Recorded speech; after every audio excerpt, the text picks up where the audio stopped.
মা ভালো করে মনে রাখেন, তোমাদের জন্য এই নসিহতটা পেশ করব।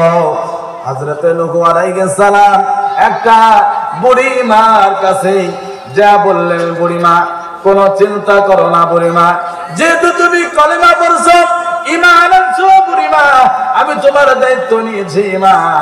যদি কোনোদিন বন্যা এসে যায়, আমি সেই বন্যার কবলে মা তোমাকে আমি নৌকার মধ্যে নিব, আবার নিয়ে আমি তোমাকে পাহাড়ে চলে যাব।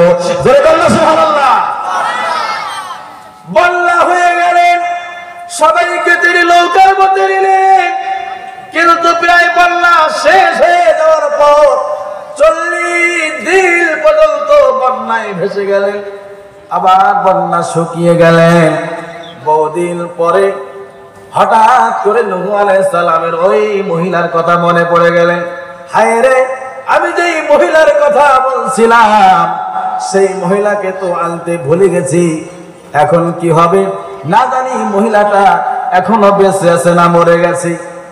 এই খবর নেওয়ার জন্য তিনি আবার রওনা দিলেন। সেই মরুভূমি পাড়ি দিয়ে আবার এই এলাকায় চলে গেলেন যেই জায়গায় বন্যা, যেই জায়গায় মহিলার ঘর থাকার কথা, সেই জায়গায় আবার চলে গেলেন বাজান। ওই জায়গার মধ্যে যে ঘরটা দেখা যায়, ওই ঘরটার মধ্যে যায়, ঘরটার মধ্যে গুনগুন সুরে আওয়াজ শোনা যায়। আওয়াজের মাঝখান দিয়ে ডাক দিয়েছে, কে গো ঘরওয়ালা ব্যক্তি?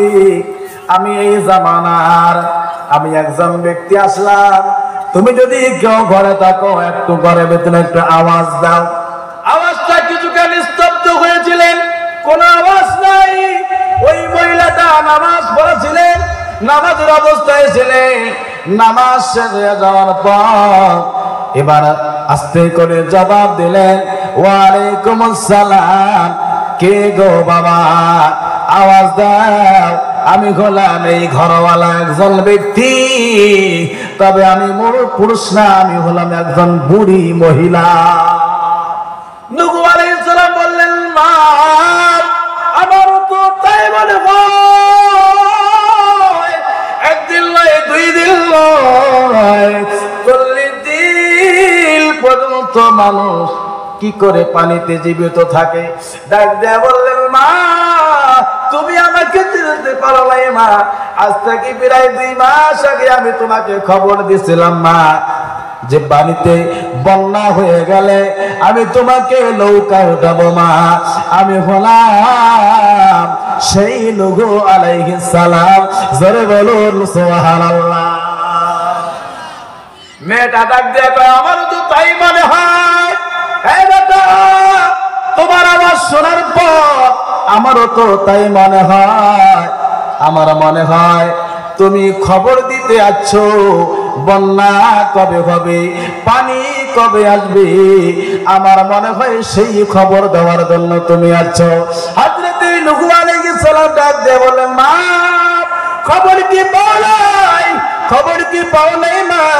একদিন নয়, 2 দিন নয় মা, 40টা দিন পর্যন্ত বন্যা হয়ে গেলেন, পানি হয়ে গেলেন, খবর কি পাইলেন না?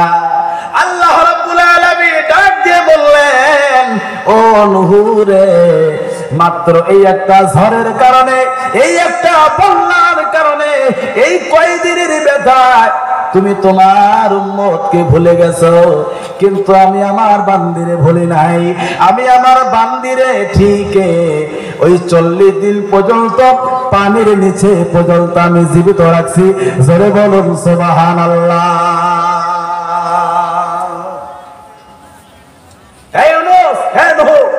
তুমি তোমার উম্মতকে এই কয়দিনে ভুলে গেছো, কিন্তু আমি আমার বান্দিকে ঠিক ভুলি নাই। আমি আমার বান্দিকে ঠিকই। আর আমরা যে হায় রে, ও মন ধরলি নামাজ পড়লি নামাজ সারা জীবন ভোর, নামাজ হইল না তোর, নামাজের লইলি না খবর। নামাজের নিয়াত বাইন্দা দাঁড়াইছ না আমাদের, নামাজের নিয়াত বাইন্দা দাঁড়াইছি নামাজে। রুকু সিজদা না করে মশা মারে আগে নামাজ হলো না তোর নামাজের লইলি না খবর। ও মা ধরলি নামাজ পড়লি নামাজ সারা জীবন ভর, নামাজ হইল না তোর নামাজের লইলি না খবর। বাদাম গো আমার আল্লাহ রাব্বুল আলামিন বান্দাকে কোনদিন ভুললেন না। ডাক দেয়া বললেন নূরে তুমি তোমার উম্মতকে কয়দিনে বলে গেছো, কিন্তু আমি আমার বান্দাকে কোনদিন ভুলি নাই। বাদাম গো ভালো করে লক্ষ্য দিবেন এবার বাদাম, আমি গুনাহগার হাফিজুর রহমান বাজার আপনাদের এই এলাকায় আমি ইমামতি করি, আমি নামাজ পড়াই। এখানে অনেক মা বোন আছেন, ও বাঁশমারীর মা, আমি তোমাদের জন্য একটা পয়েন্টে আমি নিয়ে এই কথা